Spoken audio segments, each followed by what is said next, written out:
dalam posisi yang tidak seimbang dengan termohon. Di satu sisi, termohon memiliki kewenangan melakukan tindakan-tindakan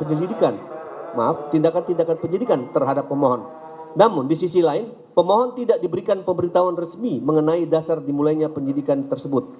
Padahal, pemberitahuan melalui SPDP merupakan salah satu instrumen untuk memastikan bahwa tindakan penyidikan tidak dilakukan secara diam-diam, tanpa kontrol, dan tanpa memberikan kesempatan yang layak kepada pihak yang berkepentingan untuk menggunakan hak-hak hukumnya.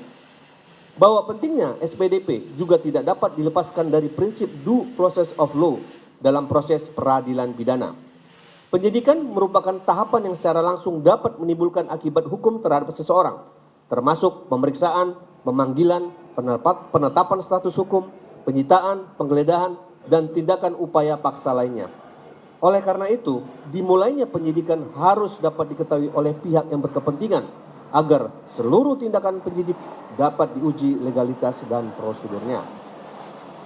Bahwa putusan MK nomor 130/PU/13 Romawi/2015 pada hakikatnya dimaksudkan untuk mencegah terjadinya ketidakpastian dan keseimbangan dalam proses penyidikan. Mahkamah tidak hanya mewajibkan pemberitahuan kepada penuntut umum, tetapi secara tegas memperoleh pihak yang harus menerima SPDP, yaitu terlapor dan korban atau pelapor. Hal tersebut menunjukkan bahwa pemberitahuan dimulainya penyidikan merupakan bagian dari perlindungan terhadap hak-hak pihak yang berkepentingan dalam proses pidana.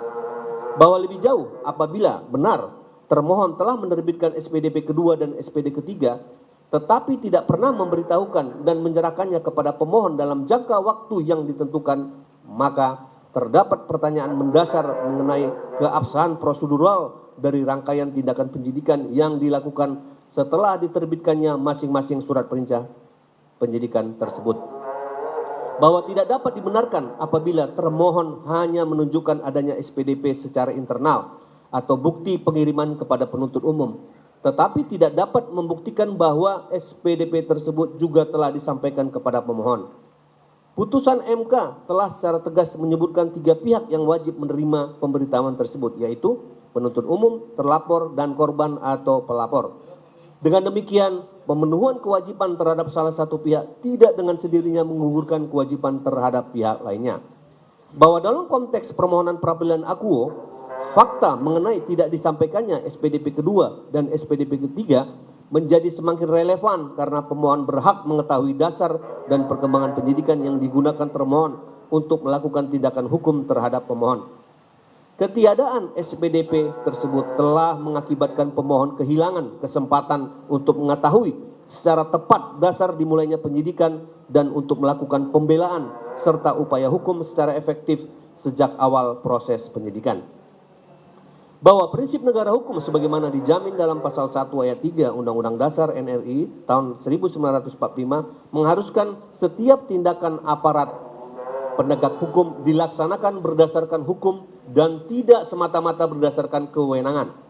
Kewenangan penyidikan yang dimiliki termohon bukanlah kewenangan yang bersifat absolut, melainkan kewenangan yang dibatasi oleh undang-undang, putusan Mahkamah Konstitusi, dan prinsip perlindungan hak asasi manusia. Bahwa putusan Mahkamah Konstitusi bersifat final dan mengikat. Termohon tidak memiliki ruang untuk mengabaikan pemaknaan pasal 109 ayat 1 KUHP lama sebagaimana telah ditetapkan oleh Mahkamah Konstitusi. Dengan demikian, ketika termohon menerbitkan SPDP kedua dan SPDP ketiga, namun tidak menyerahkannya kepada pemohon dalam tengah waktu sebagaimana ditentukan, termohon telah melakukan penyidikan dengan mengabaikan ketentuan hukum acara pidana yang bersifat wajib. Bahwa berdasarkan seluruh uraian tersebut, tindakan termohon yang tidak menyampaikan SPDP kedua dan SPDP ketiga kepada pemohon patut dinyatakan sebagai cacat prosedur yang fundamental karena bukan hanya bertentangan dengan ketentuan pasal 109 ayat 1 KUHP lama sebagaimana telah dimaknai secara konstitusional oleh Mahkamah Konstitusi, tetapi juga telah mereduksi hak pemohon untuk memperoleh kepastian hukum, mengetahui proses hukum yang ditujukan kepadanya, dan mempersiapkan pembelaan secara efektif. Bahwa dengan tidak menyampaikan SPDP, maka termohon telah mengabaikan hal-hal sebagai berikut. 1. Ada kewajiban hukum yang jelas berdasarkan putusan 130/PUU/13 Romawi/2015. 2. termohon wajib membuktikan penyampaian bukan sekedar menunjukkan bahwa SPDP pernah dibuat.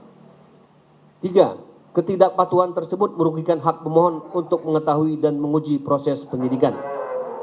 4. Pelanggaran tersebut kemudian dikaitkan dengan keabsahan tindakan-tindakan penyidikan lanjutan yang dilakukan berdasarkan SPDP atau SPDP kedua dan ketiga.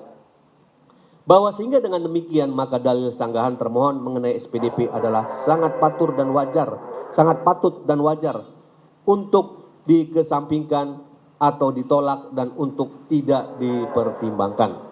Yang mulia, izin didampingkan oleh rekan kami.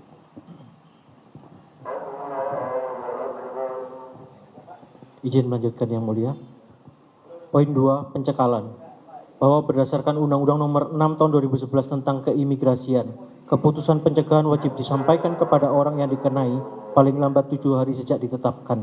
Jika surat tidak disampaikan, hal itu merupakan cacat prosedur administrasi dan membuka ruang bagi pemohon untuk mengajukan keberatan melalui permohonan pra-peradilan untuk menyatakan tindakan upaya paksa berupa pencekalan yang tidak sah. Dampak dan konsekuensi hukum. Cacat administrasi atau pelanggaran prosedur. Instansi yang menerbitkan keputusan in casu termohon melanggar ketentuan formal pasal 94 ayat 3 Undang-Undang Keimigrasian karena lalai memberitahukan penetapan dalam waktu 7 hari.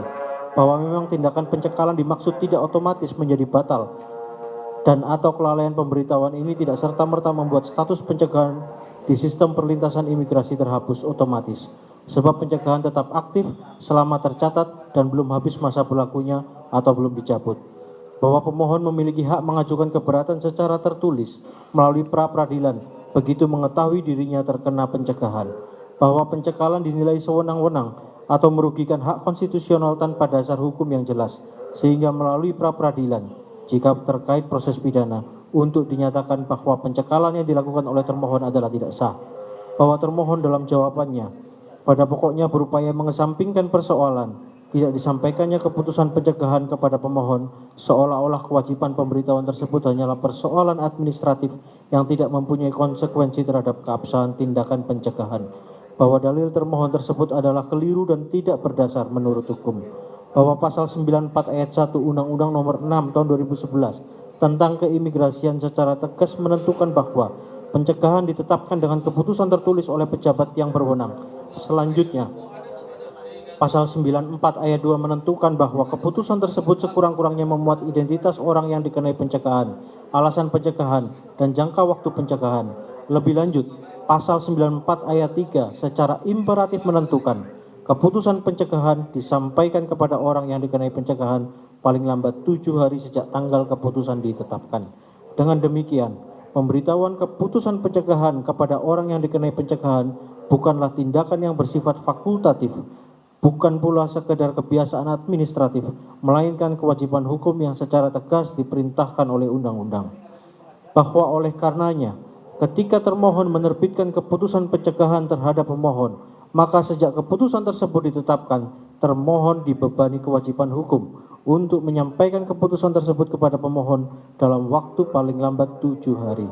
Bahwa kewajiban pemberitahuan tersebut memiliki tujuan yang sangat fundamental, yaitu memberikan pengetahuan kepada pemohon mengenai adanya pembatasan terhadap dirinya, mengetahui dasar atau alasan pencegahan, mengetahui jangka waktu berlakunya pencegahan, sekaligus memberikan kesempatan kepada pemohon untuk menggunakan hak-hak hukumnya terhadap tindakan administrasi negara yang secara nyata membatasi kebebasan pemohon untuk melakukan perjalanan keluar wilayah negara Republik Indonesia.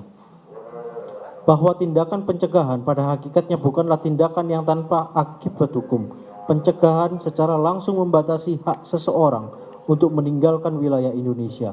Oleh karena itu, ketika negara membatasi kebebasan bergerak seseorang melalui suatu keputusan administratif, maka tindakan tersebut harus tunduk secara ketat pada prinsip legalitas, kepastian hukum, keterbukaan, akuntabilitas, dan due process of law. Bahwa justru karena pencegahan menimbulkan akibat hukum langsung terhadap seseorang, undang-undang tidak membenarkan orang yang dikenai pencegahan berada dalam keadaan tidak mengetahui bahwa terhadap dirinya telah diberlakukan suatu pembatasan. Itulah sebabnya pembentuk undang-undang secara eksplisit menetapkan batas waktu pemberitahuan yaitu paling lambat 7 hari sejak keputusan ditetapkan. Bahwa apabila termohon benar-benar telah menerbitkan keputusan pencegahan terhadap pemohon tetapi tidak pernah menyampaikan keputusan tersebut kepada pemohon dalam tenggang waktu sebagaimana diperintahkan pasal 94 ayat 3 Undang-Undang Keimigrasian, maka termohon telah melakukan tindakan pemerintahan dengan mengabaikan prosedur wajib yang ditentukan oleh undang-undang. Bahwa tidak dapat dibenarkan apabila termohon kemudian beralasan bahwa karena pencegahan telah tercatat dalam sistem keimigrasian, maka kewajiban untuk menyampaikan keputusan kepada pemohon menjadi tidak relevan.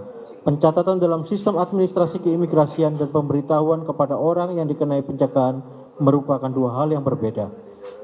Bahwa pencatatan dalam sistem merupakan aspek pelaksanaan administratif dari keputusan pencegahan, sedang pemberitahuan kepada orang yang dikenai pencegahan merupakan kewajiban prosedural yang secara khusus diperintahkan oleh pasal 94 ayat 3 Undang-Undang Keimigrasian.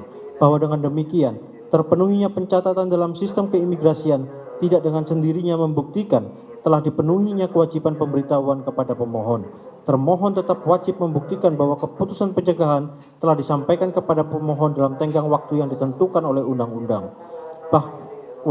Bahkan apabila termohon berdalih bahwa tidak disampaikannya keputusan pencegahan tidak serta-merta menghapus status pencegahan dalam keimigrasian, dalil tersebut tidak menjawab persoalan hukum yang diajukan oleh pemohon. Sebab yang dipersoalkan pemohon bukan semata-mata apakah nama pemohon masih tercatat dalam sistem pencegahan, melainkan apakah tindakan termohon dalam menerbitkan dan memberlakukan pencegahan tersebut telah dilaksanakan sesuai dengan prosedur yang diwajibkan oleh undang-undang. Bahwa suatu tindakan administratif pemerintahan tidak dapat hanya dinilai berdasarkan hasil akhirnya, tetapi juga harus dinilai berdasarkan cara prosedur, kewenangan, dan dasar hukum yang digunakan untuk mencapai hasil tersebut. Bahwa dengan demikian, apabila prosedur yang diwajibkan oleh undang-undang tidak dipenuhi, maka tindakan administrasi tersebut setidaknya mengandung cacat prosedural yang harus dapat diuji dan dinilai dalam forum hukum yang berwenang. Bahwa lebih jauh, apabila pencegahan terhadap pemohon dilakukan dalam rangka atau berkaitan langsung dengan proses penyidikan perkara pidana akuo, maka pencegahan tersebut tidak dapat dipandang semata-mata sebagai urusan administrasi keimigrasian yang berdiri sendiri. Bahwa dalam konteks perkara pidana, pencegahan mempunyai karakter sebagai suatu tindakan yang secara nyata membatasi kebebasan pemohon untuk bepergian dan oleh karenanya mempunyai sifat upaya paksa atau setidak-tidaknya tindakan koersif yang menimbulkan pembatasan hak seseorang. Bahwa karena mempunyai akibat pembatasan hak, pelaksanaan pencegahan tidak boleh dilakukan secara tertutup tanpa memberikan pengetahuan kepada orang yang dikenai tindakan tersebut. Bahwa apabila pemohon bahkan tidak pernah menerima keputusan pencegahan, maka pemohon berada dalam keadaan tidak mengetahui secara pasti apakah dirinya sedang dikenai pencegahan, apa dasar hukumnya, siapa pejabat yang menetapkannya, apa alasan pencegahan tersebut, serta sampai kapan pencegahan tersebut berlaku. Bahwa keadaan demikian bertentangan dengan prinsip kepastian hukum sebagaimana dijamin dalam pasal 28D ayat 1 UUD 1945. Seseorang tidak dapat secara wajar menggunakan hak hukumnya terhadap suatu tindakan negara apabila negara sendiri tidak memberitahukan adanya tindakan tersebut kepada orang yang secara langsung dikenai akibat hukumnya. Bahwa hak untuk mengetahui dasar dan alasan suatu pembatasan terhadap diri seseorang merupakan bagian yang tidak terpisahkan dari prinsip negara hukum sebagaimana ditegaskan pasal 1 ayat 3 UUD tahun 1945. Bahwa termohon tidak dapat memisahkan antara kewajiban pemberitahuan dengan hak pemohon untuk memperoleh upaya hukum. Bahwa pemberitahuan keputusan pencegahan justru merupakan pintu masuk bagi pemohon untuk mengetahui adanya tindakan negara yang membatasi dirinya dan selanjutnya menggunakan mekanisme hukum yang tersedia untuk menguji legalitas tindakan tersebut. Bahwa apabila pemberitahuan tidak dilakukan, maka secara faktual pemohon kehilangan kesempatan yang layak untuk segera mengetahui, mempertanyakan, dan menguji pencegahan tersebut. Bahwa dengan demikian pelanggaran terhadap pasal 94 ayat 3 Undang-Undang Keimigrasian tidak boleh dipandang secara sempit sebagai kesalahan administrasi internal termohon. Pelanggaran tersebut mempunyai konsekuensi terhadap efektivitas perlindungan hukum bagi pemohon, karena pemohon tidak memperoleh informasi yang seharusnya diberikan oleh negara mengenai pembatasan terhadap haknya. bahwa oleh karena termohon adalah pihak yang menerbitkan keputusan pencegahan, maka termohonlah yang paling mengetahui kapan keputusan tersebut diterbitkan dan bagaimana keputusan tersebut disampaikan kepada pemohon. Bahwa oleh karenanya, apabila termohon mendalilkan bahwa kewajiban pasal 94 ayat 3 Undang-Undang Keimigrasian telah dipenuhi, maka termohon harus mampu menunjukkan bukti yang konkret dan dapat diverifikasi mengenai tanggal ditetapkan keputusan pencegahan. 2. Tanggal keputusan tersebut disampaikan kepada pemohon. 3. Cara atau sarana penyampaian keputusan. 4. Bukti penerimaan oleh pemohon. Dan 5. Isi keputusan pencegahan yang disampaikan kepada pemohon. Bahwa sekedar menunjukkan adanya keputusan pencegahan atau adanya pencatatan dalam sistem keimigrasian tidak dapat dipersamakan dengan bukti bahwa kewajiban pemberitahuan kepada pemohon telah dilaksanakan. Bahwa apabila termohon tidak mampu menunjukkan bukti tersebut, maka patut dinilai bahwa termohon tidak dapat membuktikan telah dipenuhinya kewajiban prosedural sebagaimana diperintahkan pasal 94 ayat 3 Undang-Undang Keimigrasian. Bahwa pemohon tidak sedang mendalilkan bahwa negara sama sekali tidak mempunyai kewenangan melakukan pencegahan. Pemohon justru mengakui bahwa kewenangan tersebut dapat diberikan oleh undang-undang kepada pejabat yang berwenang. Namun demikian, adanya kewenangan tidak berarti pejabat dapat melaksanakan kewenangan tersebut tanpa batas dan tanpa prosedur. Bahwa kewenangan pemerintahan harus dilaksanakan sesuai dengan dasar kewenangannya dan tata cara yang ditentukan oleh peraturan perundang-undangan. Dengan kata lain, legalitas suatu tindakan pemerintahan tidak hanya ditentukan oleh adanya kewenangan, tetapi juga dipenuhinya prosedur yang diwajibkan hukum. Bahwa dalam perkara aku, termohon tidak cukup hanya membuktikan bahwa termohon mempunyai kewenangan untuk melakukan pencegahan. Termohon juga wajib membuktikan bahwa kewenangan tersebut telah dilaksanakan sesuai dengan seluruh persyaratan dan prosedur yang ditentukan oleh undang-undang, termasuk kewajiban memberitahukan dalam waktu paling lambat 7 hari. Bahwa jika termohon mengabaikan kewajiban tersebut, maka tindakan pencegahan patut dinilai telah kehilangan legitimasi proseduralnya dan karena layak dinyatakan tidak sah sepanjang berkaitan dengan tindakan yang dimohonkan untuk diuji dalam perkara akuo. Bahwa apabila termohon beranggapan bahwa pencegahan tetap sah hanya karena nama pemohon masih tercatat dalam sistem keimigrasian, maka pandangan tersebut merupakan argumentasi yang bersifat sirkular, sebab keberadaan suatu data dalam sistem administrasi tidak dengan sendirinya membuktikan bahwa keputusan yang menjadi dasar pencatatan tersebut telah diterbitkan dan dilaksanakan sesuai hukum. Bahwa yang harus diuji terlebih dahulu adalah legalitas sumber tindakan, bukan semata-mata keberadaan hasil pencatatannya. Bahwa tidak dapat dibenarkan suatu tindakan negara memperoleh legitimasi hanya karena tindakan tersebut telah dimasukkan ke dalam sistem negara. Justru sistem administrasi harus bekerja berdasarkan keputusan yang sah, pejabat yang berwenang, alasan yang sah, prosedur yang benar, serta pemberitahuan yang diwajibkan undang-undang. Bahwa oleh karena itu, apabila keputusan pencegahan tidak pernah disampaikan kepada pemohon, sebagaimana diwajibkan pasal 94 ayat 3 Undang-Undang Keimigrasian, maka pencatatan pencegahan dalam sistem tidak dapat dijadikan alasan untuk menutup hak pemohon dalam menguji legalitas tindakan tersebut. Bahwa berdasarkan seluruh uraian tersebut, pemohon menegaskan kembali bahwa persoalan dalam perkara akuo bukan sekedar mengenai apakah pencegahan masih aktif atau tidak dalam sistem keimigrasian. Persoalan pokoknya adalah apakah termohon telah melaksanakan kewenangan pencegahan sesuai dengan prosedur, sesuai dengan hukum, prosedur, dan jaminan perlindungan hak yang diwajibkan oleh undang-undang. Bahwa pasal 94 ayat 3 Undang-Undang nomor 6 tahun 2011 secara tegas dan imperatif mewajibkan keputusan pencegahan disampaikan kepada orang yang dikenai pencegahan paling lambat 7 hari sejak keputusan ditetapkan.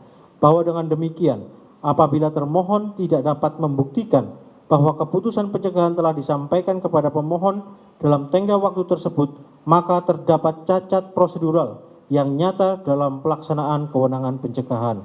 Bahwa terlebih lagi, apabila pencegahan tersebut dilakukan dalam rangka proses pidana terhadap pemohon dan secara nyata membatasi kebebasan pemohon untuk bepergian, maka cacat prosedural tersebut tidak dapat dianggap remeh karena menyangkut pembatasan terhadap hak pemohon yang harus dilaksanakan berdasarkan hukum dan melalui prosedur yang sah.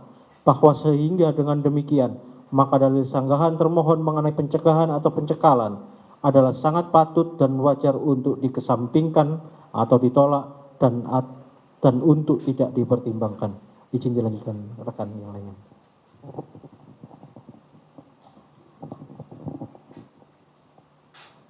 Tiga, penetapan tersangka. Perubahan pasal sangkaan terhadap pemohon wajib diikuti dengan pembaruan atau penyesuaian pada administrasi penyidikan, termasuk surat ketetapan tersangka atau surat perintah penyidikan yang mencantumkan pasal baru tersebut. Hal ini krusial demi menjamin kepastian hukum dan pemenuhan hak-hak tersangka agar mereka tahu secara pasti tindak pidana apa yang disangkakan kepadanya. Alasan dan ketentuan administratif. Keabsahan objek penyidikan. Surat penetapan tersangka dan surat perintah penyidikan atau sprindik adalah dasar legalitas tindakan penyidik. Jika pasal yang disangkakan berubah baik ditambah, dikurangi, atau diganti, maka dasar hukum pada administrasi harus disesuaikan agar tidak menjadi rancu. Hak untuk membela diri. Tersangka berhak mengetahui uraian perbuatan dan dasar hukum atau pasal yang dilanggar secara jelas sejak proses pemeriksaan agar tidak terjadi kekaburan dalam pembelaan maupun dalam materi berita acara pemeriksaan. Resiko hukum. Perubahan pasal tanpa koreksi administratif yang sah di tingkat penyidikan jelas merupakan celah bagi pemohon melalui advokatnya untuk mengajukan pembatalan keabsahan penetapan tersebut melalui lembaga pra-peradilan. Bahwa tidak dapat dibenarkan apabila termohon hanya mengganti atau mengubah pasal sangkaan. Sementara dasar penetapan tersangka atau uraian perbuatan serta administrasi penyidikannya tetap mengacu pada konstruksi tindakan pidana sebelumnya. Bahwa keadaan demikian berpotensi menimbulkan ketidaksesuaian antara perbuatan yang disangkakan, alat bukti yang digunakan, unsur tindak pidana, dan pasal yang dijadikan dasar penetapan tersangka. Bahwa sehingga demikian, maka dalil sanggahan termohon mengenai penetapan tersangka adalah sangat patut dan wajar untuk dikesampingkan atau ditolak dan untuk tidak dipertimbangkan. 10. Bahwa selanjutnya pemohon akan menanggapi dalil-dalil sanggahan dari turut termohon yakni sebagai berikut. Dalam eksepsi. 1. Bahwa turut termohon dalam jawabannya mengajukan eksepsi yang pada pokoknya menyatakan bahwa permohonan pra-peradilan akuo telah gugur demi hukum dengan mendalilkan dasar tersebut pada pasal 163 ayat 1 huruf E Undang-Undang Nomor 20 Tahun 2025 tentang KUHP baru. Putusan Mahkamah Konstitusi Nomor 102 garing PUU 13 Romawi garing 2015 serta rumusan Pleno Kamar Pidana Mahkamah Agung tahun 2021. Bahwa terhadap eksepsi tersebut, pemohon dengan tegas menolak seluruhnya karena turut termohon telah melakukan penafsiran yang keliru, tidak utuh, dan keluar dari maksud serta tujuan hukum secara acara pra-peradilan. Bahwa turut termohon tidak dapat sekedar mengambil frasa mengenai gugurnya pra-peradilan, kemudian menafsirkannya secara terpisah dari keseluruhan norma prinsip due process of law, putusan Mahkamah Konstitusi, dan keadaan fakta perkara akuo. Bahwa gugurnya suatu permohonan pra-peradilan bukanlah akibat hukum yang dapat dinyatakan hanya berdasarkan asumsi bahwa perkara telah memasuki tahapan tertentu. Bahwa untuk menyatakan permohonan pra-peradilan gugur, harus terlebih dahulu dibuktikan adanya keadaan hukum yang secara nyata memenuhi seluruh persyaratan yang ditentukan oleh undang-undang. Pemohon wajib membuktikan secara konkret setidak-tidaknya 1. Perkara pokok tersebut telah benar-benar memasuki tahap pemeriksaan oleh pengadilan. 2. Telah dimulai sidang pertama terhadap pemohon sebagai terdakwa. 3. Keadaan tersebut telah terjadi sebelum hakim pra-peradilan menjatuhkan putusan. Bahwa tanpa terpenuhnya keseluruhan keadaan tersebut tidak terdapat dasar hukum yang cukup untuk menyatakan permohonan pra-peradilan pemohon gugur. Bahwa turut termohon pada hakikatnya hendak memperluas alasan gugurnya pra-peradilan dengan menjadikan tahapan sebelum pemeriksaan pokok perkara sebagai dasar untuk menyatakan permohonan pra-peradilan gugur. Bahwa penafsiran demikian justru bertentangan dengan prinsip lex stricta dalam hukum acara pidana. Ketentuan yang membatasi hak seseorang untuk memperoleh pemeriksaan pra-peradilan tidak boleh ditafsirkan secara ekstensif sehingga menciptakan alasan gugurnya pra-peradilan yang tidak secara tegas ditentukan oleh hukum. Bahwa terlebih lagi, pra-peradilan merupakan instrumen judicial control terhadap tindakan aparat penegak hukum. Oleh karena itu, norma mengenai gugurnya pra-peradilan harus ditafsirkan secara hati-hati agar tidak merubah menjadi instrumen yang menghilangkan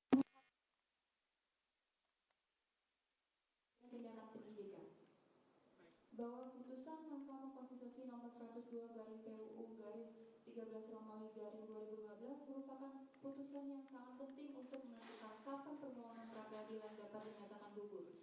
Mahkamah Konstitusi telah memberikan pemaknaan konstitusional terhadap ketentuan mengenai gugurnya pra-peradilan dengan menegaskan bahwa permohonan pra-peradilan gugur ketika perkara telah dilimpahkan dan telah dimulai sidang pertama terhadap pokok perkara atas nama terdakwa atau pemohon pra-peradilan.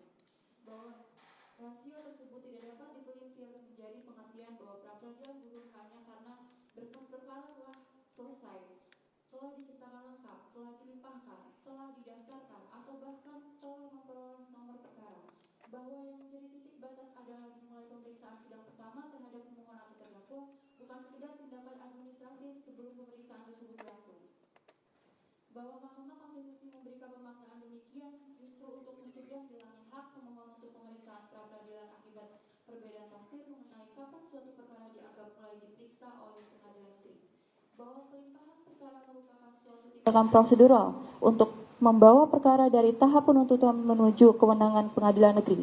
Akan tetapi pelimpahan tersebut belum dengan sendirinya berarti pengadilan telah melakukan pemeriksaan substansi perkara. Bahwa demikian pula pendaftaran perkara dan pemberian nomor perkara tidak dapat dipersamakan dengan telah dimulainya pemeriksaan pokok. Bahwa selama sidang terhadap pemohon atau terdakwa belum dimulai, maka belum terdapat keadaan hukum yang secara konstitusional dimaknai oleh putusan MK nomor 102 dari PUU garis 13 Romawi garis 2015 sebagai keadaan yang menyebabkan pra-peradilan gugur. Bahwa pemohon tidak menafikan kedudukan rumusan pleno kamar sebagai pedoman bagi pengadilan. Mahkamah Agung melalui SEMA nomor 5 tahun 2001 memang menetapkan hasil rapat pleno kamar tahun 2001 sebagai pedoman pelaksanaan tugas pengadilan dengan tujuan menjaga kesatuan penerapan hukum dan konstitusi putusan. Namun demikian, rumusan pleno kamar tidak dapat digunakan menjadikan atau mempersempit keberlakuan putusan Mahkamah Konstitusi yang telah memberikan pemaknaan konstitusional terhadap suatu norma. Bahwa sepanjang termohon menggunakan rumusan pleno kamar 21/2021 menyatakan pra-peradilan gugur sebelum dipenuhinya keadaan sebagaimana dimaksud putusan MK nomor 102 garis PUU garis 13 Romawi garis 2015, maka penggunaan tersebut merupakan penerapan yang keliru dan tidak tepat terhadap permohonan akuo. Bahwa berlakunya Undang-Undang nomor 20 tahun 2025 tentang KUHP baru tidak dapat dimaknai sebagai kebenaran untuk menghilangkan hak pemohon untuk pemeriksaan pra-peradilan secara semena-mena. 2. Bahwa pemohon dengan tegas menolak seluruh dalil turut pemohon dan mendalilkan bahwa turut pemohon pra-peradilan akuo merupakan bentuk nebis idem prosedural dan atau pengajuan pra-peradilan secara parsial atau berantai dengan mendasarkan diri dari ketentuan pasal 160 ayat 3 Undang-Undang nomor 20 tahun 2025 tentang Kitab Undang-Undang Acara Pidana atau KUHP baru. Bahwa kami mensomnya turut pemohon mengajukan permohonan pra-peradilan untuk hal yang sama sebagaimana dicantum pada pasal 160 ayat 3 KUHP baru. Bahwa pra-peradilan akuo berisi objek yang berbeda dengan putusan pra-peradilan nomor 108 garing Tipra garing 2026 garing PN Jakarta Selatan karena pemohon tidak sedang membahas mengenai bukti permulaan.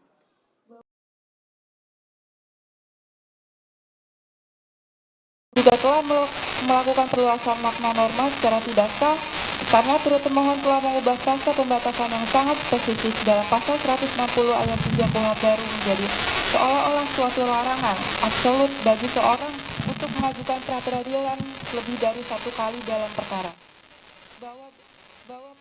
Bahwa padahal pasal 160 ayat 3 KUHP baru secara tegas menentukan permohonan pemeriksaan sah atau tidaknya pelaksanaan upaya paksa yang diajukan oleh tersangka, keluarga atau advokatnya sebagaimana dimaksud pada pasal 1 hanya dapat diajukan satu kali untuk hal yang sama. Dengan demikian, yang dilarang oleh undang-undang bukanlah pra-peradilan kedua atau seterusnya secara mutlak, melainkan pengajuan permohonan untuk mengajukan hal yang sama lebih dari satu kali.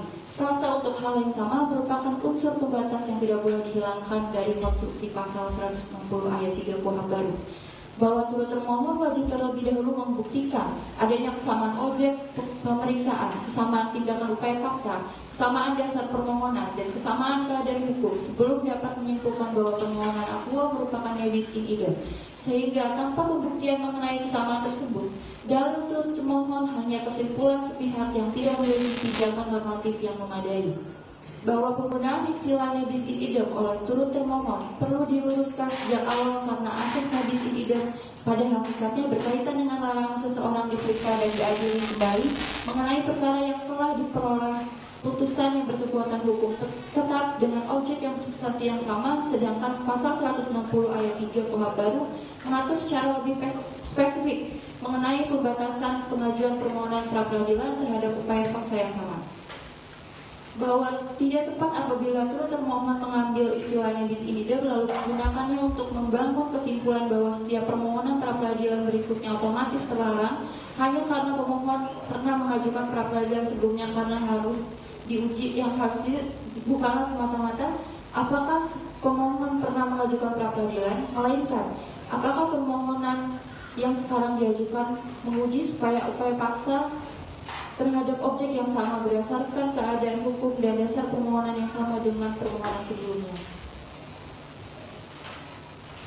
Pertanyaan hukum itulah yang relevan berdasarkan frasa untuk hal yang sama dalam pasal 160 ayat 3 KUHP baru, bahwa dalil turut mohon pada hakikatnya berusaha membangun norma yang baru tidak pernah dinyatakan oleh pembentuk undang-undang, yaitu satu orang hanya boleh mengajukan pra-peradilan satu kali dalam satu perkara.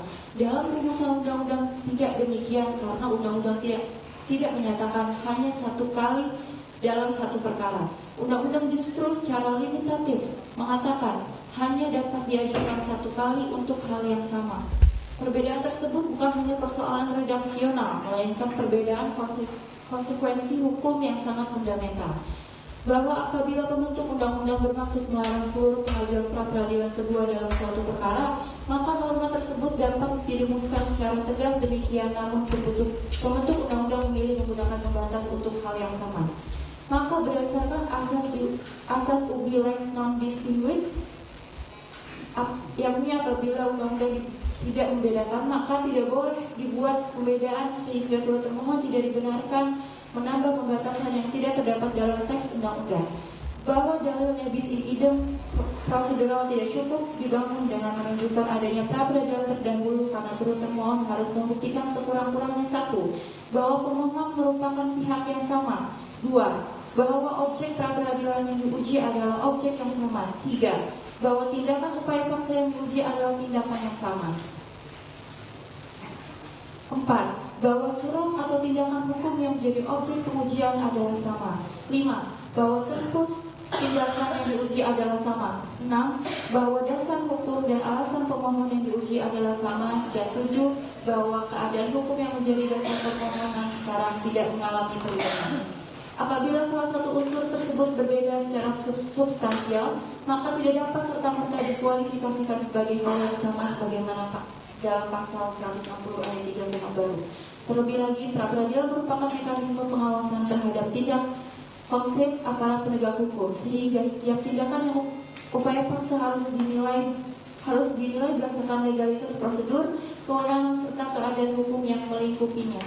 Pada saat tindakan tersebut dilakukan sehingga dengan demikian tidak dapat dibenarkan menggeneralisasi seluruh tindakan penyidik dalam satu perkara sebagai satu objek yang identik.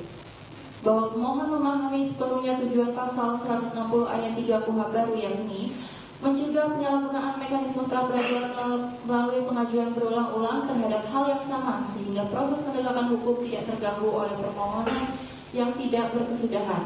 Namun tujuan tersebut tidak dapat ditafsirkan secara berlebihan sehingga berubah menjadi setiap tindakan penyidik tidak dapat diuji apabila sebelumnya pernah ada pra-peradilan. Konstruksi demikian justru bertentangan dengan hakikat pra-peradilan mekanisme judicial control terhadap tindakan aparat penegak hukum. Bahwa pasal 158 KUHP baru secara tegas memberikan kewenangan kepada pengadilan negeri untuk memberikan dan memutus sah atau tidaknya pelaksanaan upaya paksa. Pasal 159 kemudian menegaskan bahwa kewenangan tersebut dilakukan melalui pra-peradilan sehingga demikian pasal 160 ayat 3 harus ditetapkan sebagai pembatasan terhadap penyalahgunaan hak, bukan sebagai penghapusan hak pra-peradilan.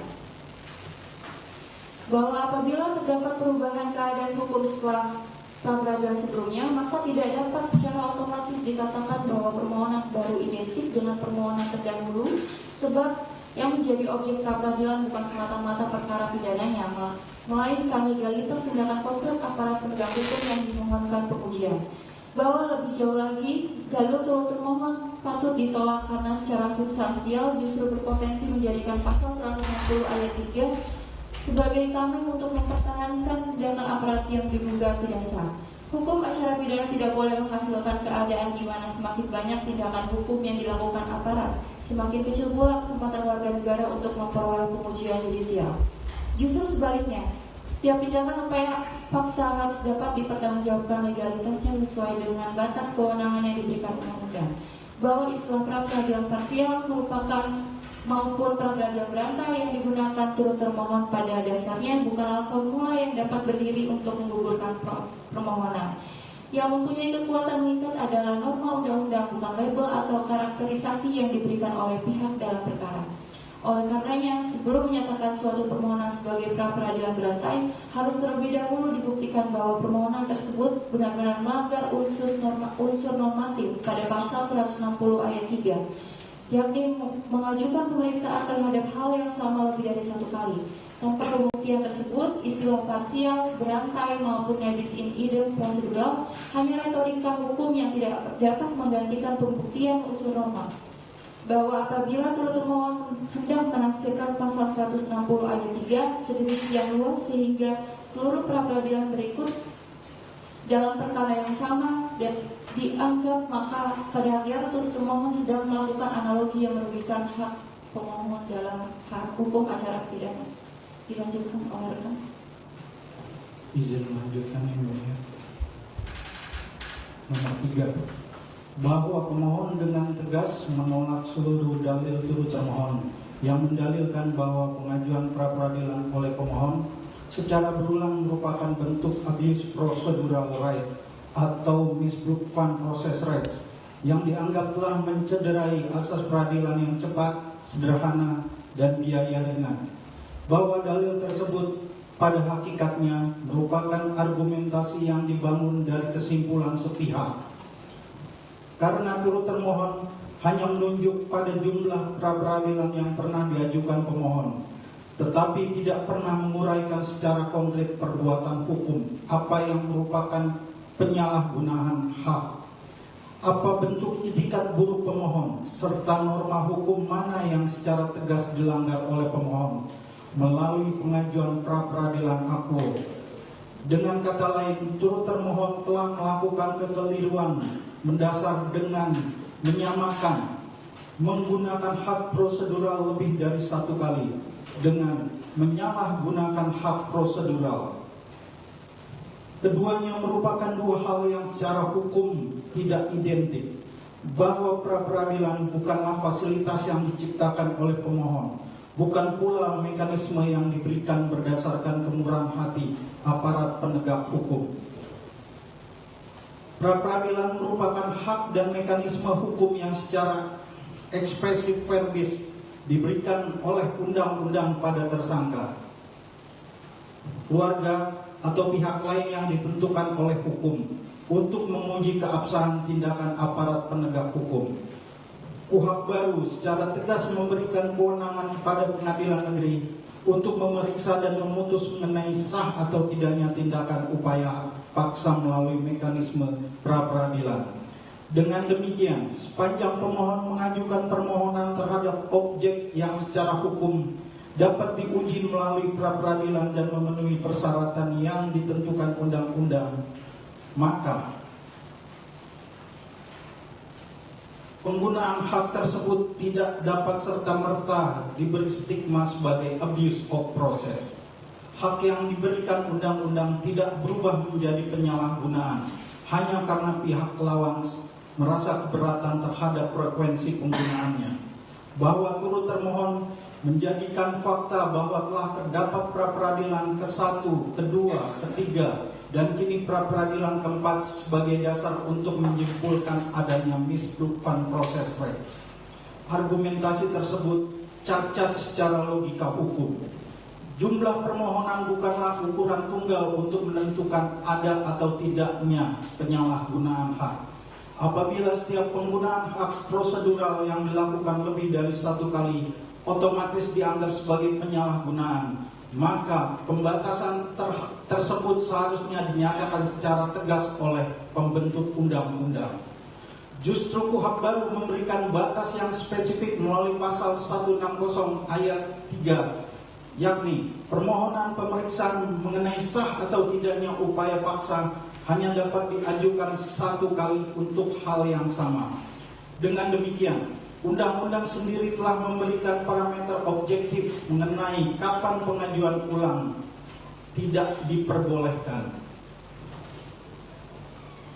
Turut termohon tidak dapat mengganti parameter yang telah ditentukan undang-undang dengan parameter subjektif berupa sudah 4 kali mengajukan pra-peradilan. Satu perkara dapat melahirkan lebih dari satu tindakan hukum yang berbeda, dan satu tindakan hukum yang berbeda tidak otomatis menjadi hal yang sama, hanya karena masih berada dalam perkara pidana yang sama. Bahwa pemohon tidak pernah menyangka pentingnya asas peradilan cepat, sederhana, dan biaya ringan. Namun, asas tersebut tidak dapat dipergunakan sebagai dalil untuk mengorbankan asas legalitas, due process of law, dan hak seseorang memperoleh pengujian yudisial terhadap tindakan aparat penegak hukum. Peradilan yang cepat bukan berarti peradilan yang tergesa-gesa.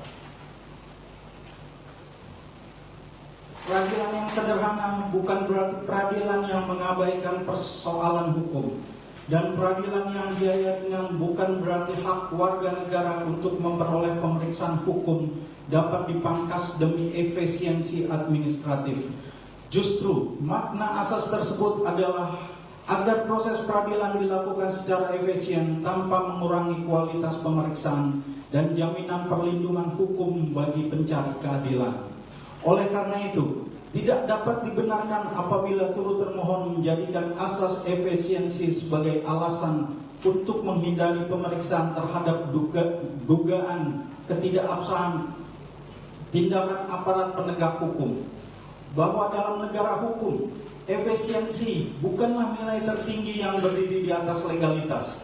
Legalitas merupakan batas kekuasaan negara. Pra-peradilan justru diciptakan untuk memastikan bahwa penggunaan kewenangan negara terhadap seseorang tidak dilakukan secara sewenang-wenang. Oleh karena itu, apabila terdapat dugaan bahwa tindakan aparat penegak hukum tidak sesuai dengan undang-undang, maka pemeriksaan yudisial terhadap tindakan tersebut tidak dapat dianggap sebagai gangguan terhadap efisiensi peradilan. Sebaliknya, pemeriksaan pra-peradilan merupakan bagian dari mekanisme untuk memastikan bahwa proses peradilan itu sendiri berjalan secara sah. Tidak ada gunanya suatu proses peradilan berlangsung cepat apabila proses tersebut dibangun di atas tindakan yang cacat hukum. Cepat tetapi tidak sah bukanlah peradilan yang efektif. Bahwa istilah misproven process rate bukanlah mantra hukum yang dengan sendirinya menggugurkan suatu permohonan. Turut termohon wajib membuktikan adanya penyalahgunaan hak yang konkret, bukan sekedar menyatakan bahwa pemohon telah menggunakan haknya berkali-kali. Harus terdapat setidak-tidaknya keadaan yang menunjukkan bahwa proses hukum dilakukan bukan untuk memperoleh perlindungan hukum, melainkan semata-mata untuk tujuan yang menyimpang, menghambat proses secara tidak patut atau memperoleh keuntungan prosedural yang tidak sah. Dalam permohonan aku, turut termohon tidak membuktikan adanya rekayasa proses, adanya permohonan fiktif, adanya pemalsuan fakta, adanya tindakan pemohon yang bertujuan semata-mata menghambat pemeriksaan perkara pokok, adanya objek yang secara sadar dibuat identik untuk mengulangi perkara yang sama, atau adanya tindakan lain yang secara konkret menunjukkan itikat buruk pemohon. Turut termohon hanya menunjukkan jumlah pra-peradilan, padahal frekuensi penggunaan hak bukan bukti otomatis adanya penyalahgunaan hak. Bahwa turut termohon juga keliru apabila menjadikan putusan pra-peradilan sebelumnya sebagai alasan mutlak untuk menutup pemeriksaan pra-peradilan akuo. Putusan pra-peradilan ke-1 yang telah diputus, pra-peradilan kedua yang ditolak, dan pra-peradilan ketiga yang dinyatakan niet onfak kelix verla atau NO, masing-masing harus dilihat berdasarkan objek, petitum, dasar pemohon, tempus, serta alasan hukum yang diperiksa dan diputus dalam masing-masing perkara. Khusus terhadap putusan NO, secara konseptual putusan tersebut merupakan putusan yang menyatakan permohonan tidak dapat diterima karena terdapat persoalan formil yang menghalangi pemeriksaan pokok permohonan. Oleh karena itu, turut termohon tidak dapat secara otomatis mengubah putusan NO menjadi seolah-olah telah terdapat pemeriksaan dan putusan terhadap substansi legalitas tindakan hukum yang sekarang dimohonkan untuk diuji. Tidak diperiksa pokok perkaranya tidak dapat dipersamakan dengan telah dinyatakan sah pokok perkaranya. Demikian pada putusan yang menolak suatu permohonan harus dilihat secara tepat apa objek dan ruang lingkup yang benar-benar telah diperiksa dan diputus, bukan diperluas secara sepihak untuk mencakup tindakan hukum lain yang tidak pernah menjadi objek pemeriksaan. Bahwa prinsip fundamental dalam hukum acara adalah bahwa suatu putusan hanya mempunyai daya mengikat sesuai dengan objek dan ruang lingkup perkara yang telah diperiksa dan diputus. Apabila tindakan hukum yang menjadi objek pra-peradilan akuo merupakan tindakan yang berbeda, lahir pada waktu yang berbeda, didasarkan pada keadaan hukum yang berbeda, atau memiliki persoalan legalitas yang berbeda, maka turut termohon wajib menjelaskan dasar hukum yang menyebabkan tindakan tersebut dianggap telah memperoleh res judicata, bahwa asas peradilan cepat, sederhana, dan biaya ringan pada dasarnya merupakan asas penyelenggaraan peradilan, bukan norma yang secara otomatis menciptakan larangan baru terhadap hak pra-peradilan. Apabila pembentuk undang-undang bermaksud membatasi pengajuan pra-peradilan, maka pembatasannya telah dirumuskan secara khusus dalam KUHP baru. Karena itu, berlaku prinsip lex specialis derogat legi generali. Ketentuan khusus mengenai pembatasan pra-peradilan harus digunakan sebagai parameter utama, bukan menggantikannya dengan asas umum yang kemudian ditafsirkan secara ekstensif. Dalam konteks ini, pasal 160 ayat 3 KUHP baru merupakan ketentuan khusus yang harus dijadikan batu uji menentukan apakah permohonan ulang diperbolehkan atau tidak. Bukan berapa kali pemohon mengajukan pra-peradilan, melainkan apakah pemohon mengajukan pemeriksaan terhadap hal yang sama. Bahwa peradilan pada hakikatnya merupakan forum untuk mempertemukan dua kepentingan. Di satu sisi kepentingan negara untuk melakukan penegakan hukum, dan di sisi lain kepentingan warga negara untuk memperoleh perlindungan dan tindakan negara yang melampaui atau menyimpang dari kewenangan hukum. Oleh karena itu, pemohon meminta hakim menguji legalitas tindakan aparat. Pemohon bukan sedang melumpuhkan peradilan material. Pemohon justru sedang menggunakan mekanisme yang disediakan hukum untuk mengontrol jalannya proses penegakan hukum itu sendiri. Maka, adalah sebuah paradoks apabila pihak yang kewenangannya sedang dimintakan pengujian justru mendalilkan bahwa penggunaan mekanisme pengujian tersebut merupakan gangguan terhadap proses peradilan. Pra-peradilan bukan musuh proses peradilan pidana.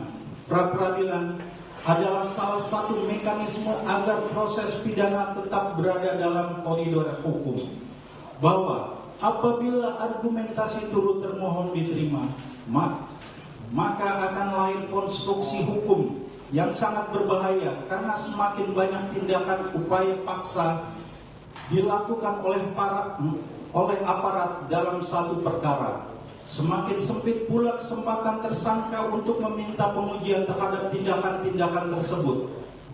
Konstruksi demikian jelas tidak dapat dibenarkan, sebab kewenangan aparat penegak hukum bukanlah kewenangan tanpa batas. Bahwa turut termohon telah membangun dikotomi yang keliru antara pra-peradilan dan asas peradilan cepat, sederhana dan biaya ringan, seolah-olah keduanya merupakan dua kepentingan yang selalu bertentangan. Padahal tidak demikian. Pra-peradilan merupakan mekanisme yang dirancang untuk memberikan remedi yang cepat terhadap tindakan aparat penegak hukum sebelum kerugian akibat tindakan yang tidak sah menjadi semakin besar. Dengan demikian, keberadaan pra-peradilan justru merupakan bagian dari desain peradilan yang efektif. Yang bertentangan dengan efisiensi bukanlah penggunaan pra-peradilan yang sah. Yang bertentangan dengan prinsip peradilan yang baik adalah tindakan hukum yang tidak sah, berlarut-larut, dan tidak memberikan kepastian hukum kepada warga negara.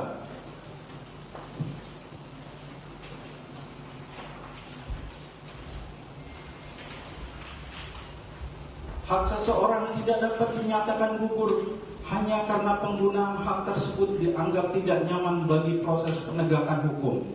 Yang harus dibuktikan adalah pelanggaran terhadap norma, bukan sekedar ketidaknyamanan prosedural. Perbatasan terhadap pengajuan pemeriksaan untuk hal yang sama sebagaimana pasal 160 ayat 3 KUHP baru. Oleh karena itu, turut termohon tidak dapat menciptakan norma baru melalui eksepsi. Hakim mengadili berdasarkan hukum, bukan berdasarkan rasa jenuh terhadap banyaknya permohonan. Jika pra-peradilan akuo memenuhi persyaratan hukum dan objeknya belum pernah diperiksa dalam konteks yang sama, maka banyak atau sedikitnya pra-peradilan terdahulu tidak dengan sendirinya menghapus kewenangan hakim untuk memeriksa permohonan tersebut. Dilanjutkan yang mulia.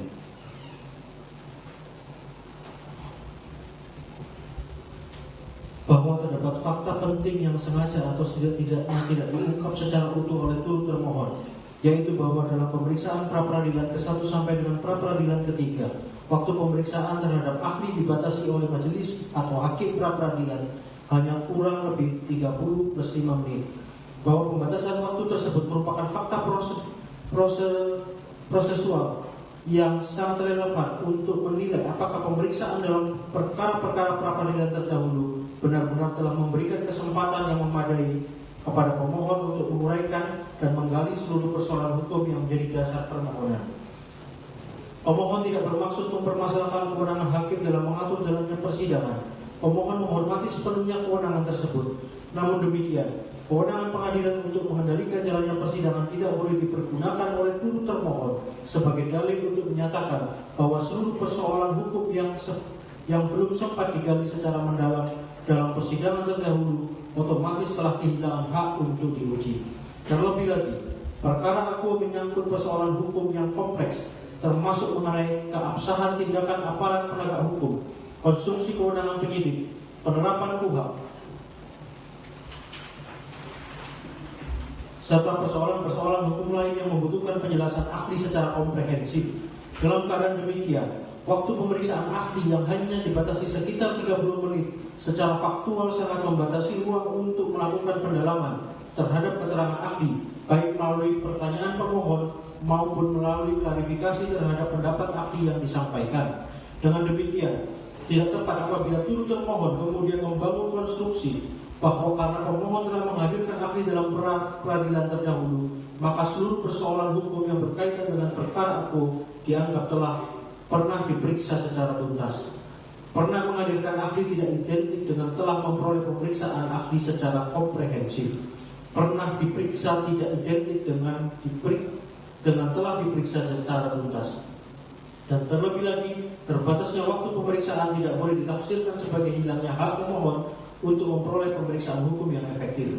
Bahwa fakta mengenai pembatasan waktu pemeriksaan ahli tersebut sekaligus membantah tuduhan misbrukan proses fact yang dialamatkan kepada pemohon.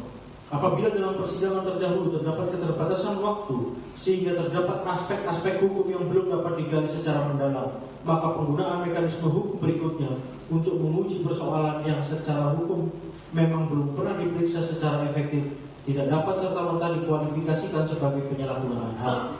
Pemohon tidak menciptakan keterbatasan waktu tersebut. Pemohon tidak menentukan durasi pemeriksaan ahli. Pemohon tidak pula mempunyai kewenangan untuk menentukan kapan pemeriksaan harus dihentikan. Oleh karenanya, adalah contradictio in terminis apabila keterbatasan pemeriksaan yang terjadi dalam proses persidangan kemudian dibebankan kepada pemohon sebagai bukti bahwa pemohon telah menyalahgunakan proses hukum. Justru sebaliknya, fakta tersebut menunjukkan bahwa pemohon masih memiliki kepentingan hukum yang nyata untuk memperoleh pemeriksaan yang efektif terhadap persoalan yang belum dapat digali secara memadai. Bahwa dalam hukum acara berlaku prinsip bahwa ruang lingkup suatu putusan ditentukan oleh apa yang menjadi objek pemeriksaan, apa yang diperdebatkan, apa yang dibuktikan, dan apa yang benar-benar diputus oleh hakim. Oleh karena itu, turut termohon tidak dapat memperluas makna putusan pra-peradilan terdahulu dengan menganggap seluruh persoalan hukum yang mungkin berkaitan dengan perkara pidana aku telah diperiksa dan diputus secara tuntas.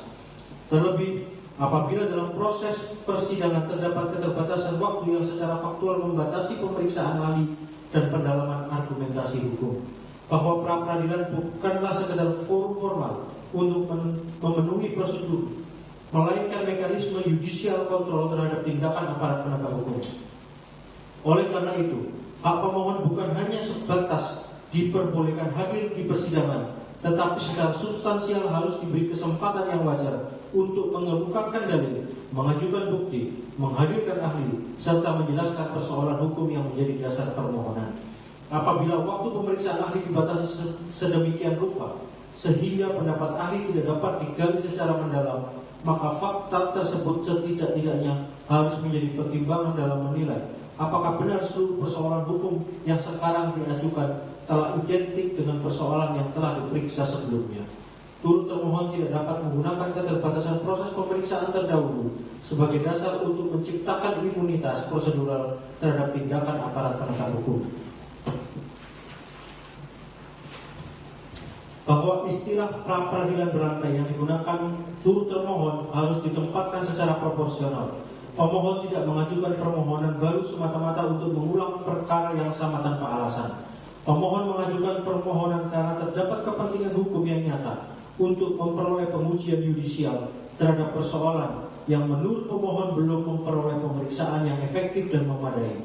Terlebih dalam pra-peradilan ke-1 sampai dengan ke-3 pemeriksaan ahli yang dibatasi, maka sangat tidak beralasan apabila fakta tersebut kemudian dipergunakan untuk menuduh pemohon melakukan misbruikan proses rek.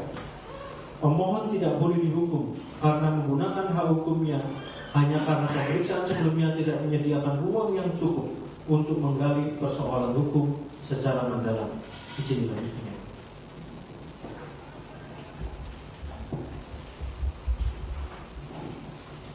Izin yang mulia, bahwa dalam permohonan pra-peradilan aku, pemohon sama sekali tidak menyalahkan tindakan turut termohon, namun hanya sekedar menarik pihak kejaksaan sebagai pihak terkait, mengingat langkah ini dilakukan untuk mengikat jaksa penuntut umum secara formal agar menghormati proses hukum pra-peradilan yang sedang berjalan dan menahan diri untuk tidak memulai persidangan perkara pidana pokok perkara sebelum ada putusan pra-peradilan aku Faid pasal 163 ayat 1 huruf E junto huruf G KUHP baru, bahwa eksistensi turut termohon diadopsi dari hukum acara perdata Referment of the Respondery RV karena pihak turut termohon ditarik demi kelengkapan formalitas gugatan garis miring permohonan Faid azas plurium litis consortium agar putusan hakim nantinya mengikat bagi semua instansi yang menyentuh perkara tersebut. Bahwa terdapat azas hukum yang mendasari, yaitu sebagai berikut: azas dominus litis, pengendali perkara, azas yang menyatakan bahwa jaksa penuntut umum adalah pemilik dan pengendali tunggal sebuah perkara pidana untuk dapat diajukan ke persidangan, dan oleh karena jaksa penuntut umum memegang otoritas penuh terhadap kelanjutan berkas perkara setelah pelimpahan tahap 2, maka penarikannya sebagai turut termohon dalam pra peradilan aku sangat beralasan karena tindakan hukum selanjutnya dari turut termohon berdampak langsung pada nasib hukum pemohon. Azas Integrated Criminal Justice System, sistem peradilan pidana terpadu, bahwa proses penegakan hukum dari penyidikan yang dilakukan oleh termohon hingga penuntutan yang merupakan wewenang turut termohon adalah satu kesatuan berkelanjutan yang tidak terpisahkan, sehingga ditariknya jaksa penuntut umum sebagai turut termohon mencerminkan keterhubungan ini, dan juga agar jaksa penuntut umum in casu turut termohon mengetahui bahwa hulu dari perkara yang dipegangnya sedang diajukan permohonan pra peradilan. Azas legal certainty, kepastian hukum, dengan menarik turut termohon untuk memastikan agar pasal 163 ayat 1 huruf E KUHP baru dipatuhi dan turut termohon tidak terburu-buru menyidangkan perkara pidana dalam hal ini demi melindungi hak asasi pemohon dari kesewenang-wenangan penegak hukum in casu termohon. Bahwa sehingga dengan demikian, maka kedudukan turut termohon dapat dipertegas sebagai berikut. A. Bahwa turut termohon memiliki hak untuk hadir dalam persidangan apabila dirasa perlu, namun tidak wajib hadir. B. Turut termohon tidak diwajibkan untuk membuat jawaban atau tanggapan atas pokok materi permohonan pra peradilan. Bahwa satu-satunya kewajiban turut termohon adalah taat dan patuh pada putusan yang dijatuhkan oleh hakim tunggal pra peradilan aku. 5. Bahwa turut termohon menyampaikan eksepsinya bahwa objek pra peradilan melampaui kewenangan ultra vires dan objek hilang daluarsa loss of legal interest, bahwa sehubungan dengan adanya pelanggaran akibat tidak disampaikannya SPDP kepada pemohon serta perubahan penerapan pasal adalah merupakan bagian dari objek pra peradilan dan bukan bentuk melampaui kewenangan garis-garis salah alamat atau error in forum dalam permohonan aku. Bahwa kewajiban menerima SPDP merupakan hak konstitusional pemohon menurut putusan MK 130 tahun 2015 yang kemudian diperkuat dalam pasal 60 ayat 1 KUHP baru, bahwa salah satu batu uji sah atau tidaknya penetapan tersangka tidak hanya terkait dengan bukti permulaan yang cukup, namun juga bentuk maladministrasi yang melanggar azas legal certainty bagi pemohon. Hal ini dibuktikan dalam putusan selah dalam kurung eksepsi terdakwa Dr. T. Fauzia Tiasuma yang menyatakan bahwa menimbang bahwa dakwaan penuntut umum mencantumkan dalam dakwaannya ketentuan pasal 433 ayat 1 Undang-Undang Nomor 1 Tahun 2023 tentang KUHP dan pasal 310 ayat 1 KUHP dalam kurung WPS atau KUHP lama yang merupakan tindak pidana yang sama terhadap uraian perbuatan yang sama dalam satu surat dakwaan, dapat disimpulkan bahwa penuntut umum dalam menyusun dakwaan tidak cermat. Menimbang bahwa berdasarkan pertimbangan tersebut di atas, perlawanan tim advokat terdakwa mengenai surat dakwaan batal demi hukum beralasan hukum dikabulkan. Bahwa pemohon membantah dalil turut termohon yang menyampaikan jika permohonan akuo mengandung cacat fatal berupa kekosongan objek gugatan, nihil objek. Bahwa dalil turut termohon yang menyatakan jika pencekalan terhadap pemohon sudah berakhir pada 12 Juni 2026 merupakan pengakuan, namun sayangnya bahwa apakah pencekalan terhadap pemohon sudah berakhir atau belum karena diperpanjang, tentu pemohon tidak mengetahuinya, karena hingga saat ini pemohon tetap tidak pernah menerima pemberitahuan dari termohon. Sehingga berdasarkan hal tersebut di atas, pemohon mengajukan permohonan akuo karena tidak disampaikannya pencekalan tentu tidak memberikan kepastian hukum terhadap pemohon dan melanggar azas kepastian hukum atau legal certainty.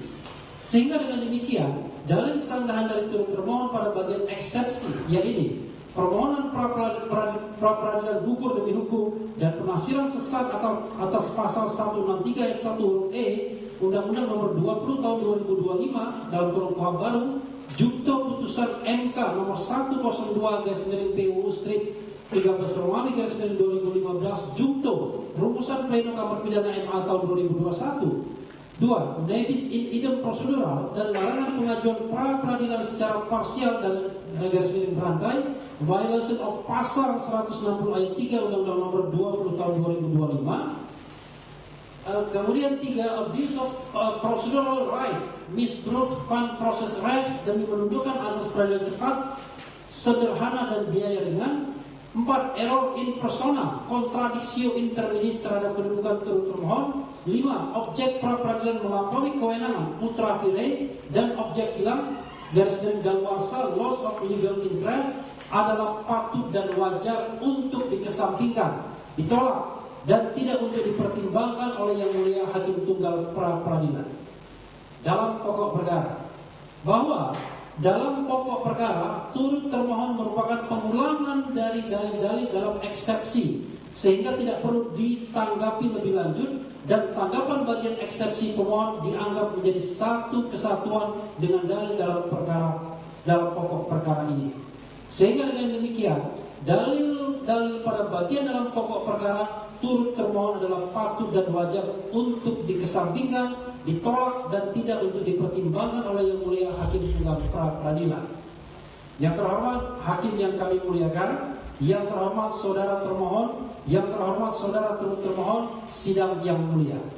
Berdasarkan uraian tersebut di atas yang diajukan oleh pemohon, maka pemohon dengan segala kerendahan hati dan demi aspek keadilan dan kebenaran di negara kita tercinta ini, mohon kepada Yang Mulia Hakim Tunggal yang memeriksa dan mengadili permohonan pra peradilan akuo berkenan untuk memberikan putusan sebagai berikut. 1. Mengabulkan permohonan pra peradilan dari pemohon untuk seluruhnya. 2. Menyatakan bahwa pemohon adalah pemohon yang beritikat baik. 3. Menyatakan bahwa tindakan pencekalan terhadap diri pemohon yang dilakukan oleh termohon berdasarkan Surat Keputusan Kapolri nomor /1893/12 Romawi /2025 tanggal 10 Desember 2025 tentang pencegahan dalam perkara pidana yang terhitung sejak 11 Desember 2025 sampai dengan 11 Juni 2026 junto surat nomor IMI-GR.03/1204 tanggal 11 Desember 2025 perihal penarikan sementara paspor RI atas nama KRMT Roy Suryonoto Diprojo adalah tindakan pencekalan dan adalah tidak sah.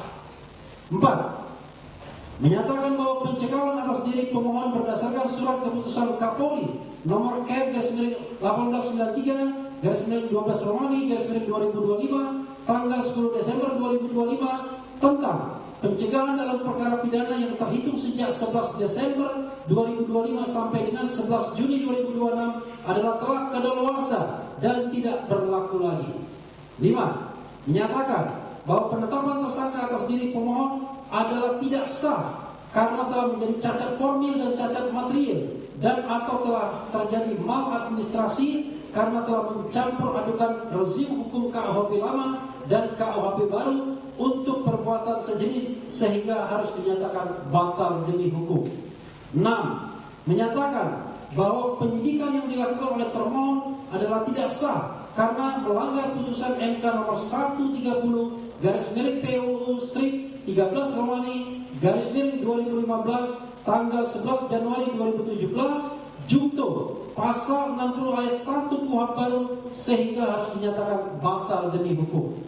7. Menetapkan surat ketetapan nomor S.4/1899/11 Romawi /2025 Dit Reskrimum Polda Metro Jaya tentang penetapan tersangka tanggal 7 November 2025, surat nomor B/7475/3 Romawi /Res.1.14/2026 Dit Reskrimum tanggal 30 Maret 2026 perihal pemberitahuan perubahan penerapan pasal, surat perintah penyidikan nomor SP.Sidik/94/1 Romawi /2026 Dit Reskrimum Polda Metro Jaya tanggal 15 Januari 2026 dan juga surat perintah penyidikan nomor SP.Sidik-1043 Romawi /2026 /Ditreskrimum Polda Metro Jaya tanggal 30 Maret 2026 dibatalkan. 8. Menyatakan turut termohon agar patuh dan tunduk pada putusan pra-peradilan aku. 9. Memulihkan harkat, martabat, nama baik pemohon seperti keadaan semula. 10. Membebankan ongkos perkara sesuai dengan peraturan yang berlaku. Apabila yang terhormat Ketua Pengadilan Negeri Jakarta Selatan, CQ yang mulia Hakim Tunggal yang menerima dan memeriksa permohonan ganti rugi perkara permohonan aku, melalui acara peradilan berpendapat lain, mohon putusan seadil-adilnya. Ex Ako et Bono. Hormat kami, Refli Harun, Yaya Satya Nagara, Ristan Bebu Simbolon, Erdiana, Abdul Ghafur Sangaji, Meti Nurhalisa, Soraya, Miracle MAASC Ombing, Najmi Salsabila G, Afandi Budi Arianto, Hilda Waroka. Terima kasih. Wassalamualaikum warahmatullahi wabarakatuh. Jawaban sudah dikirim ke email kami, Pak.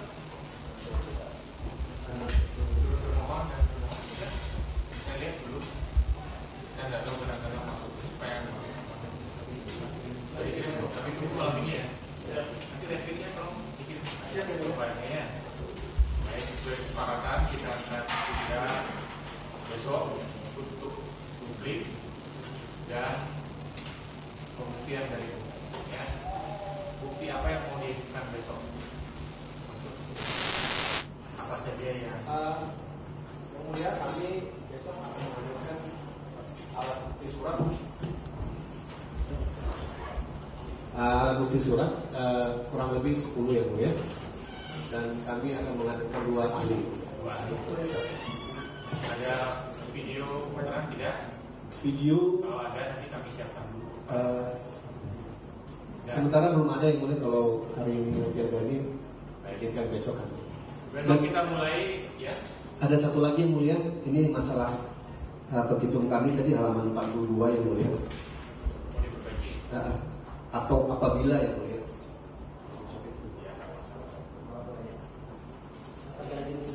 Permohonan ganti rugi yang mulia. Yang halaman 42 apabila yang terhormat Ketua Pengadilan Negeri Jakarta Selatan CQ yang mulia Hakim Tunggal yang menerima dan memeriksa permohonan perkara aku melalui acara pra-peradilan. Tadi ada tertulis permohonan ganti rugi. Ini mau dicoret. Ini.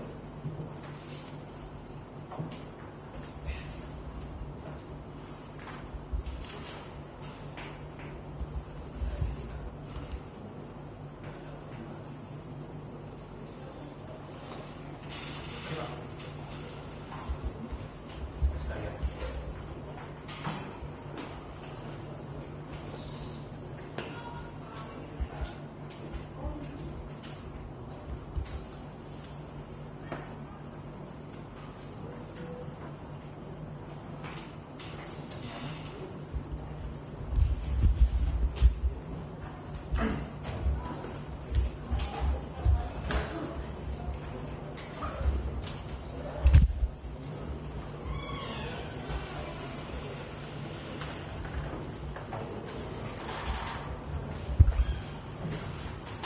Besok kita mulai lebih pagi, pukul 8:30.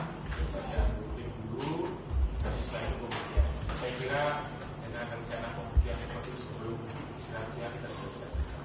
Ya, begitu ya. Ada yang mau disampaikan sebelum saya tutup? Cukup? Ya, kami harap 8:30 sudah bisa dimulai ya.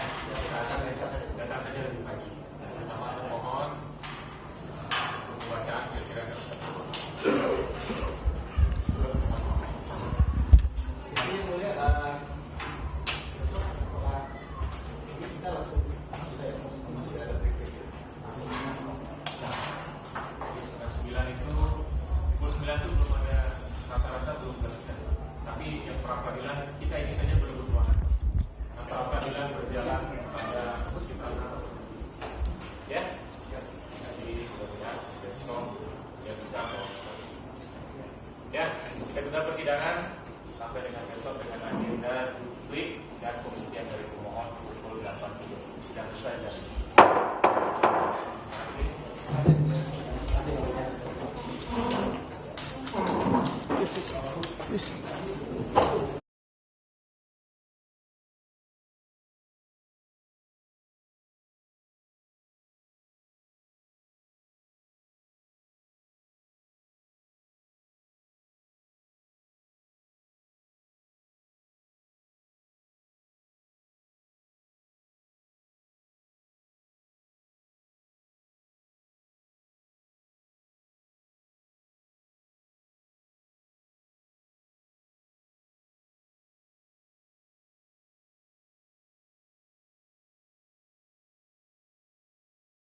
Sudah ya?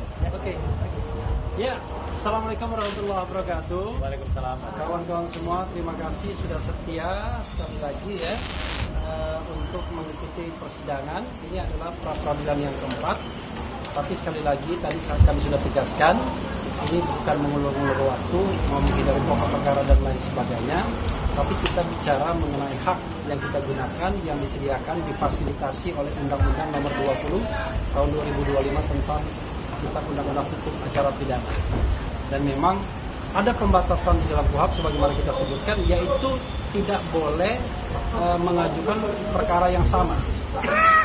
Perkara yang kita ajukan ini perkara yang berbeda-beda. Pertama soal penggeledahan, penangkapan, penahanan. Yang kedua khusus pasal 32 ayat 1 Undang-Undang ITE. Yang ketiga khusus ganti rugi.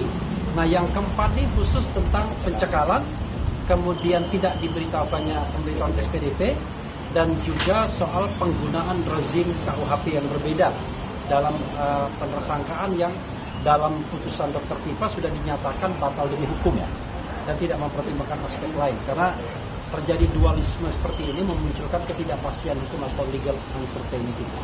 Dan kami kembali menegaskan bahwa tiga hal ini. Satu, SPDP surat perintah dimulainya penyidikan tanggal 15 Januari dan 30 Maret yang tidak diberitahukan kepada tersangka dalam hal ini Mas Roy dan pemohon dalam konteks ini, itu melanggar hukum, melanggar putusan MK yang sudah menafsirkan KUHP yang lama. Pasal berapa tadi? 190 ya. Sudah menafsirkan KUHP yang lama, dan itu harus dibaca sebagai satu kesatuan. Kita tadi tahu bahwa mereka kan mendalilkan bahwa ini menggunakan KUHP yang lama, nggak bisa dong pakai KUHP yang baru. Iya, memang ini menggunakan KUHP yang lama, dan KUHP lama itu pasalnya sudah ditafsirkan oleh MK bahwa yang namanya pemberitahuan surat perintah dimulainya penyidikan itu bukan hanya soal urusan antara penyidik dan penuntut, ya, jaksa penuntut umum, tapi juga hak bagi pelapor, terlapor atau termasuk juga tersangka dalam hal ini Mas Rob, ya. Itu satu hal, dan tidak dipenuhinya syarat formil seperti ini, maka berakibat cacat hukum proses penyidikan selanjutnya. Makanya kemudian konsekuensinya kalau ini dikabulkan, penetapan tersangka Mas Roy batal. Ya, dibatalkan. Nah yang kedua adalah mengenai soal pencekalan Mas Roy. Pencekalan Mas Roy memang sudah berakhir sebagaimana diakui mereka, tetapi kita sendiri tidak pernah tahu apakah memang berakhir atau tidak, karena tidak pernah ada pemberitahuan. Dan Mas Roy juga belum berniat keluar negeri atau coba-coba keluar negeri, belum berani, daripada nanti dipermalukan, ya kan? Tetapi dari sidang ini mereka mengatakan bahwa itu sudah berakhir menurut kepolisian. Ya, kepolisian itu adalah peminta, ya, orang yang memintakan, institusi yang memintakan pencekalan atau pencegahan, cegah tangkal ya, cekal itu. Nah, tetapi kita mempermasalahkan aspek formilnya, bahwa ketika dilakukan pencegahan itu tidak pernah diberitahukan kepada Mas Roy sebagai tersangka dalam jangka waktu 7 hari, ya. Kemudian yang ketiga adalah sekali lagi penggunaan dua rezim KUHP yang berbeda, antara penggunaan pasal 434 dengan pasal 311 ya, atau 310 dengan pasal 433 itu adalah pasal pencemaran nama baik. Sekali lagi sudah memunculkan ketidakpastian hukum yang dalam konteks putusan Dr. Tifa di Pengadilan Negeri Jakarta Timur dikatakan sebagai null and void atau batal demi hukum. Itu yang bisa saya sampaikan, dan sekali lagi mudah-mudahan ya hakim tunggal pra peradilan memiliki keberanian untuk menerobos semua sekat. Karena sekali lagi kita katakan kita bisa membuktikan bahwa aspek formilnya bermasalah, yang dulu barangkali orang tidak pernah permasalahkan karena mungkin macam-macam lah, ada masalah tembok kekuasaan dan lain sebagainya. Kita mempermasalahkan aspek formil yang precise, yang betul-betul memang melanggar aturan hukum yang sudah kita sepakati, baik KUHP lama maupun KUHP baru. Dan dalam konteks ini KUHP lama yang sudah diperkuat oleh putusan Mahkamah Konstitusi. Dan kita tidak ingin seperti kejadian sebelumnya di mana pasal 32 ayat 1 yang kita tantang agar menghadirkan ahli dan saksi yang pernah melihat Mas Roy melakukan perbuatan yang dikategorikan sebagai pelanggaran atau bisa didakwa atau disangka dengan pasal 32 ayat 1, tidak ada bukti baik saksi maupun ahli, tetapi kemudian hakim tunggal bukan menjawab pertanyaan itu, tetapi justru menghindar, mengatakan bahwa ini waktunya, timingnya tidak tepat, harusnya setelah dilakukan penersangkaan pada tanggal 7 November 2025. Nah, mudah-mudahan hal seperti itu tidak dilakukan lagi untuk saat ini. Silakan Mas Tristan mungkin mau menyampaikan tambahan.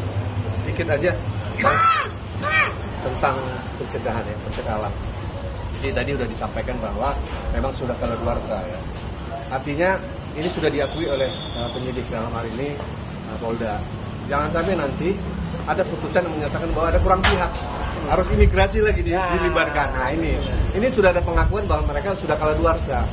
Nah ini seharusnya tanggal 11 Desember sampai dengan 11 Juni 2026, satu hari setelah 11 Juni 2026 itu sudah tidak ada lagi istilahnya pencekalan sebenarnya. Itu sudah memang kalau bilang sudah kadaluarsa, tapi kadaluarsa. Artinya ini memang wajib untuk dikabulkan kalau kami sampaikan seperti itu. Mungkin itu penambahan dari Oke, ada lagi Tia. Miracle. Ya, silakan. Sorry, Tia, silakan Tia. Baik, teman-teman, izin menambahkan yang tadi sudah disampaikan. Jadi barusan kami membacakan sekitar 40 halaman replik ya. Ini merupakan tanggapan kami atas 22 halaman jawaban dari termohon dan 36 halaman dari jawaban turut termohon. Jadi kami dengan waktu yang cukup singkat berusaha untuk menjawab semua jawaban-jawaban dari mereka. Kami menanggapi jawaban-jawaban dari termohon dan turut termohon. Nah, ada dua hal yang penting untuk kami sampaikan yang cukup menarik ya. Jadi yang pertama adalah karena turut termohon menyampaikan eksepsi. Yang pertama itu terkait dengan seharusnya permohonan pra-peradilan yang keempat ini gugur. Dalam uraiannya, turut termohon memberikan contoh empat putusan pra-peradilan yang gugur, dan 4 putusan peradilan yang gugurnya adalah putusan pra-peradilan yang ada sebelum berlakunya KUHP yang baru ya. Jadi putusan peradilan yang lama. Jadi ya bahasa singkatnya sepertinya turut termohon ini belum move on ya, menggunakan kurang update terkait dengan proses pra-peradilan dalam KUHP yang baru. Dan yang kedua adalah terkait dengan adanya eksepsi yang mengkaitkan dengan asas peradilan cepat, sederhana, dan biaya ringan. Nah, kalau tadi teman-teman sempat saksikan dalam pembacaan jawabannya, turut termohon sempat ada salah satu frase yang sangat kita kasih tanda kutip ya, bahwa ada tidak efisiensi proses peradilan. Nah, ini yang menurut kami cukup berbahaya ya. Kalau mindsetnya seperti itu, ingin peradilan yang cepat, ingin peradilan, tadi kami juga bertegas bahwa peradilan yang cepat adalah bukan peradilan yang tergesa-gesa. Jadi jangan sampai peradilan cepat, sederhana, dan biaya ringan ini mengabaikan asas kepastian hukum, khususnya keadilan bagi pemohon. Kami berharap itu mungkin mindset turut termohon, tapi mudah-mudahan bukan mindset majelis hakim dengan pemberian pembatasan terhadap besok kita upaya pembuktian dan lain sebagainya. Itu sih tambahan dari saya. Ya, oke. Sekedar mengingatkan sebelum Mas Roy ya, bahwa kasus ini adalah kasus yang sudah disidik sebelum berlakunya KUHP dan KUHP yang baru ya, tanggal 2 Januari 2026. Jadi 2025 sudah dilakukan proses penyidikannya. Karena itu batu ujinya tetap menggunakan KUHP yang lama, batu ujinya. Ya, batu ujinya. Tetapi proses persidangannya menggunakan KUHP yang baru, paham kan? Jadi batu ujinya misalnya tindakan tidak memberikan SPDP kepada Mas Roy ya, pada pemohon atau kepada tersangka dalam konteks penyidikan, maka itu menggunakan KUHP yang lama. Nah, KUHP yang lamanya itu sudah ditafsirkan oleh putusan MK, karena di dalam KUHP yang lama yang diberikan itu cukup antara penyidik dan penuntut, tapi MK memberikan tafsir tidak hanya penyidik dan penuntut, harus semua dapat, termasuk juga tersangka, paham ya? Jadi kalau dia kemudian mempermasalahkan KUHP yang baru itu sekedar penekanan saja, bahwa norma yang sudah diputuskan oleh MK diadopsi di KUHP yang baru, gitu ya. Oke, itu yang saya tambahkan. Silakan. Oke, ya baik. Saya nggak akan ulangi. Assalamualaikum warahmatullahi wabarakatuh. Ya, saya nggak akan ulangi apa yang tadi saya sampaikan. Jadi sudah jelas ya apa yang kita lakukan. Jawaban kami 40 lebih halaman itu sudah menjawab dengan detail dan makanya cukup rinci meskipun waktunya tadi kalau dilihat cukup pendek ya gitu. Tapi alhamdulillah kita bisa menyampaikan. Dan besok pagi ya kita akan mendengarkan replik ya gitu duplik dari pihak termohon dan turut termohon. Jadwalnya seperti kita dengar semua agak pagi ya. Jadi kita mulai setengah 9 itu harapannya nanti hakim tunggal berharap setengah 10 sudah selesai atau bahkan sebelumnya sudah selesai. Nah jam 10 kita sudah mulai dengan ahli dari kami ya. Untuk besok memang kami tidak menghadirkan saksi, tapi kami akan menghadirkan 2 ahli dan juga ada bukti 10 lembar kira-kira ya surat ya. 2 ini saya sebutkan inisialnya saja ya. Besok ahli yang akan bersaksi akan memberikan keahliannya ada 2. Yang pertama inisialnya R, yang kedua inisialnya D. Ya, saya nggak akan sebutkan dulu. Akan dicari-cari malam ini siapa gitu ya. Jadi yang satu inisialnya R, yang satu inisialnya D. Saya kira itu saja. Tambahan saya, moga-moga lancar. Sampai jumpa besok lagi. Assalamualaikum warahmatullahi wabarakatuh. Waalaikumsalam warahmatullahi wabarakatuh. Cukup ya? Bang Ron,